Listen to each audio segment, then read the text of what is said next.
Today's video is going to be about why I left the church.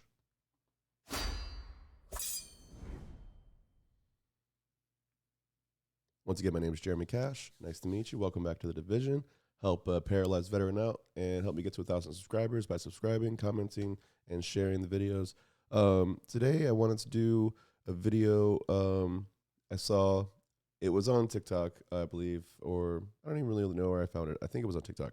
But anyways, it was like the perfect thing because this is pretty much the exact conversation that I had with my pastor when I was 13. So like little 13-year-old kid going to my pastor and my stepdad at the time, and like having a conversation with them and being like, this doesn't really make sense. Can you help me help it make sense so that I can continue to be a Christian, basically? And this is pretty much how that conversation went. This is, it's always sunny in Philadelphia, but it's pretty funny to me because it's like spot on. It's ridiculous. But here we go. Take a look. Provide us again. No, Mac. No, the Lord not provideth. Frank provideth. He's the one who bought the cups. Frank provideth.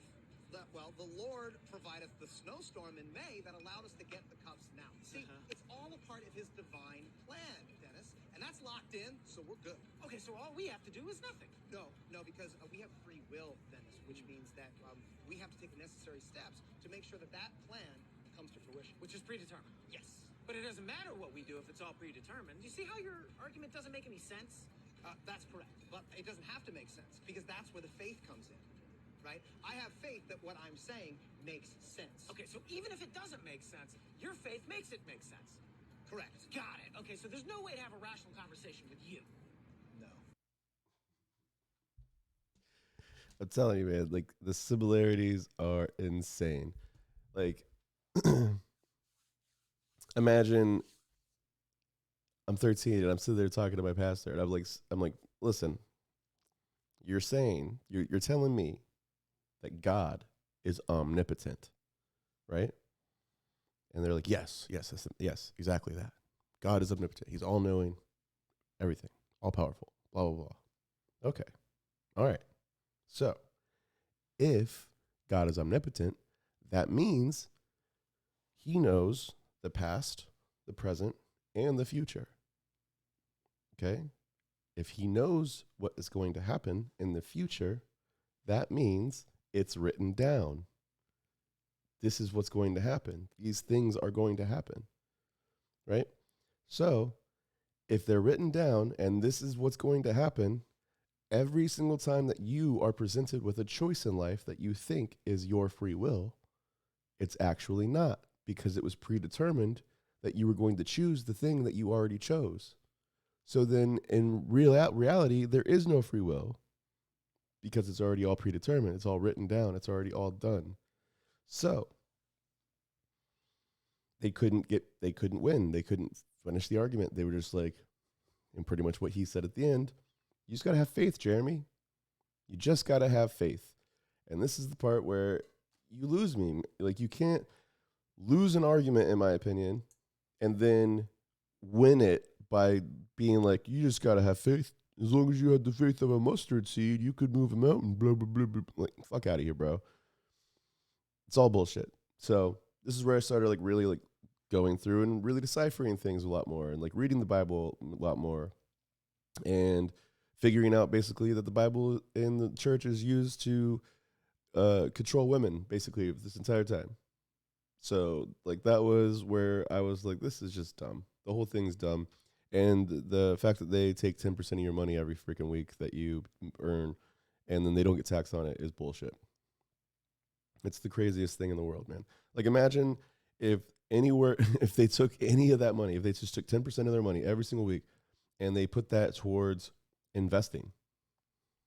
Or maybe they went to a place where literally, you give me 1% and I will invest the other 9% for you.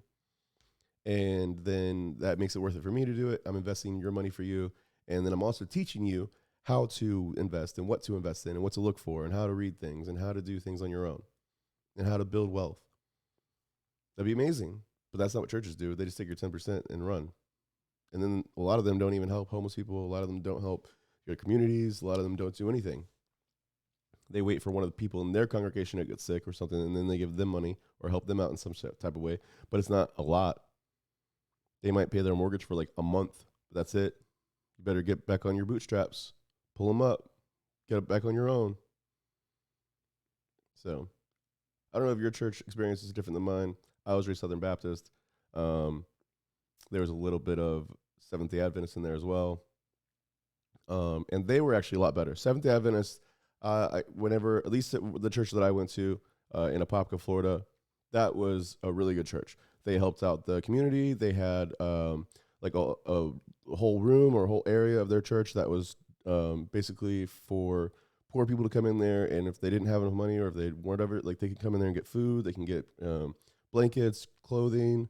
It was like a thrift store, but like, you know, everybody else could go in there and buy it for a small price. But if you met a certain requirement or whatever, I don't know how they determined what your requirements were, but if you met that requirement, they would help you out.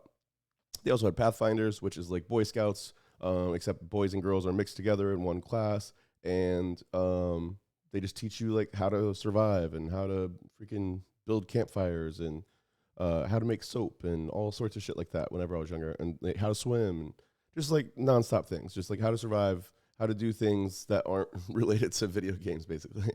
So, yeah, it was a great time. I really enjoyed that stuff. And that was a totally different thing than the experience that I had with Baptist, where it was just like shoving like shit down your throat and then being like, you're going to hell because you're a sinner. Give me money. That's all I felt. So, I don't know. Again, this is why I'm not against, like, you know, Jesus or God or believing in whatever you want to believe in. What I'm against is organized religion and the church. So, anyways, till next time, these are the facts that I know at the time that I'm watching it. And where do you land on this side of the division? There is a subscribe button right there. And until next time, peace, peace. It was good seeing you.